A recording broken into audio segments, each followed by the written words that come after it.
صبر کا دامن نہ چھوڑیں. میں آپ کو ایک بات سوال پوچھنا چاہتا ہوں. آج کل ہم بڑے لوگوں سے تعلقات کیوں بنانے کی کوشش کرتے ہیں؟ یار جب کوئی مشکل ٹائم آئے گا نا تو یہ بندہ کام آئے گا. یہ پیسے والا دوست ہے, یہ اس کے تعلقات بہت ہیں, اس کی گورنمنٹ میں بات ہے, اس کی وکیلوں میں بات ہے, 4-5 ایسے دوست ہونے چاہیے. یہ ڈاکٹروں کے اندر بڑی اچھی اس کی دوستی ہے, کوئی ڈاکٹر کا بھی کام آئے گا تو یہ بندہ کام آ جائے گا.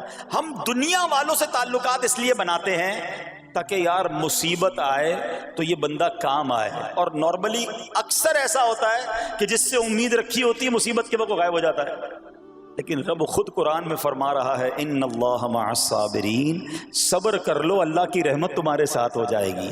اب میں آپ سے سوال کرتا ہوں, دنیا کے تعلقات ہوں یہ ضروری ہے یا یہ فائدہ مند ہے, یا بندہ صبر کر لے تو اللہ کی رحمت ساتھ ہو جائے, سارے غم ویسے ہی دور ہو جائیں گے؟ صبر اس کو نہیں چھوڑنا ہے. تو حضرت ایوب علیہ السلام کی زندگی میں ایک اور واقعہ یہ ہوا کہ جب آپ بیمار تھے, آپ کو پتہ جب بندہ بیمار ہوتا ہے تو بعض اوقات اس کی طبیعت میں کیفیات بھی ہوتی ہیں. تو آپ نے اپنی زوجہ کو پکارا, تو آپ کی زوجہ کچھ دیر میں حاضر ہوئی. تو آپ نے جلال میں آ کر اس کو 100 درے, اپنی زوجہ کو 100 کوڑے مارنے کی قسم کھا لی. اب جب صحت آ گئی تو قسم تو آپ نے کھائی ہوئی تھی, تو اب کیا کرتے؟ اس بیوی نے تو خدمت بھی بہت کی تھی, اب اسے کوئی خاص کیفیت تھی, آپ نے قسم اٹھا لی تھی. سبحان اللہ, ایوب علیہ السلام کو اللہ کریم نے قرآن میں کیا حکم دیا کہ اے ایوب آپ ایک یعنی 100 جس کو کہتے ہیں تنکے, 100 تنکوں والی جھاڑو لیں اور اس جھاڑو کو ایک مرتبہ اپنی بیوی کو مار دیجئے تو آپ کی قسم جو ہے وہ پوری ہو جائے گی. یعنی قسم کا کفارہ نہیں دینا ہوگا. اللہ اکبر. اللہ نے اس نبی علیہ السلام کی فرما بردار بیوی کی جو سزا تھی یا جو معاملہ تھا اس کو کتنا آسان فرما دیا. تو رب کریم نے قرآن مجید فرقان حمید میں اس کو کس طرح بیان فرمایا, وَخُذْ بِيَدِكَ ضِغْثًا فَاضْرِب بِهِ وَلَا تَحْنَثْ, فرمایا کہ اپنے ہاتھ میں ایک جھاڑو لے کر اسے مار دے اور قسم نہ توڑ. اِنَّا وَجَدْنَاهُ صَابِرًا, فرمایا ہم نے اسے صابر پایا. نعم العبد, کیا اچھا بندہ. اِنَّهُ اواب, بے شک وہ بہت رجوع لانے والا ہے. ارے آج دنیا کسی کو کہے یہ صبر والا ہے, حضرت ایوب کی شان دیکھو کہ رب فرما رہا ہے قرآن میں اِنَّا وَجَدْنَاهُ صَابِرًا, اور ہم نے ایوب کو صبر کرنے والا پایا, صابر پایا. اللہ حضرت ایوب کے صبر کے صدقے ہمیں بھی صابرین میں شامل فرما لے. اللہ اکبر, سبحان اللہ. اور رب کریم نے جو اواب فرمایا, علماء کہتے ہیں کہ یہ اواب کے لاجواب خطاب کو جو آپ کے سر مبارک پر ایک تاج کی طرح رکھ دیا گیا, کیونکہ اواب کے معنی کیا ہے؟ انہو اواب, بے شک وہ بہت رجوع لانے والا ہے. اللہ اکبر. صبر کیا تو رب نے کیسے کیسے القاب جو ہیں وہ قرآن میں عطا فرمائے. یہاں ایک اور بات بھی سیکھنے والی ہے کہ حضرت ایوب علیہ السلام کے صبر کا کمال یہ ہے کہ قرآن میں ذکر آ گیا. آپ صبح قیامت تک حافظ تلاوت کریں گے, تراویح میں قرآن پڑھا جائے گا, جب بھی قرآن کی تلاوت دنیا کے کونے کونے میں کی جائے گی, قیامت تک حضرت ایوب کے صبر کا ذکر ہوتا رہے گا.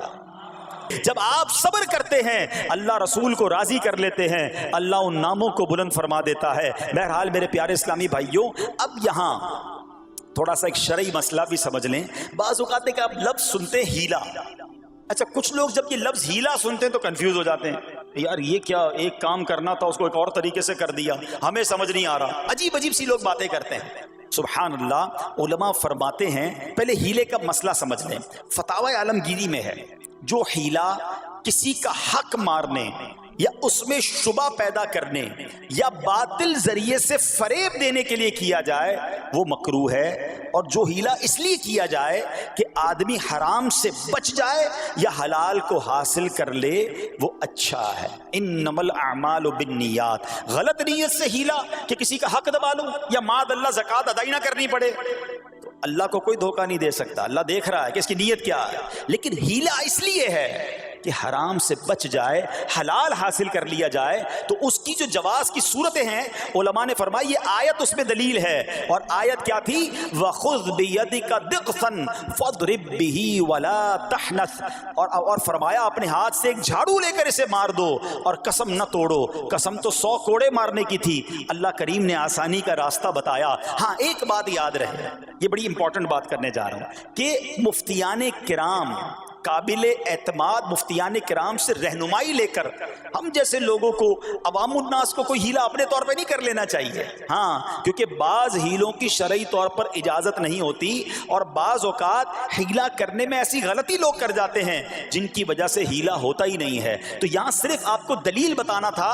باقی اگر کسی قسم کا کوئی شرعی ہیلا کرنا ہے تو قابل اعتماد مفتیان کرام سے رجوع کیا جائے. سبحان اللہ. اب حضرت ایوب علیہ السلام کے صبر کی بات ہوئی ہے نا، اللہ نے پتہ ہے آپ کو کتنا مقام عطا فرمایا کہ نبی کریم صلی اللہ تعالی علیہ وآلہ وسلم نے ارشاد فرمایا حضرت ایوب لوگوں میں سب سے بڑھ کر عالم، صابر اور غصہ پینے والے تھے.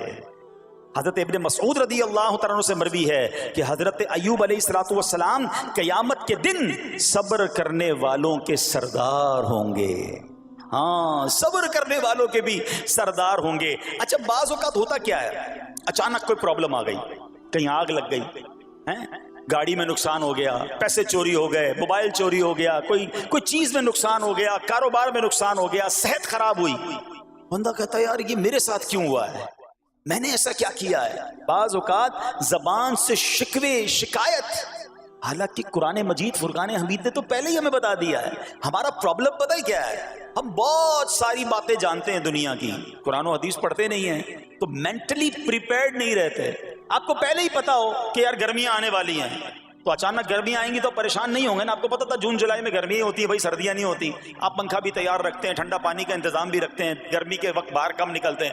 اور سردیاں آتی ہیں آپ کو پہلے ہی پتا ہوتا ہے، اب رضائی تیار کر لیتے ہیں، سویٹر نکال لیتے ہیں. ایسا نہیں ہوتا کہ صبح اٹھتے تو 40 ڈگری ہوتا ہے، دوسرے دن اٹھتے تو 5 ڈگری ہوتا ہے. بندہ کہ یار آج ٹھنڈ کیوں ہو گئی، کل گرمی کیوں ہو گئی. مینٹلی پریپیئرڈ جب بندہ ہوتا ہے تو وہ تیار ہوتا ہے. اگر جو قرآن پڑھنے والا ہے، حدیث پڑھنے والا ہے، اس کو تو پہلے ہی مینٹلی پریپیئرڈ ہونا ہے. کیوں؟ قرآن کا وعدہ ہے نا، قرآن کا اعلان سنو.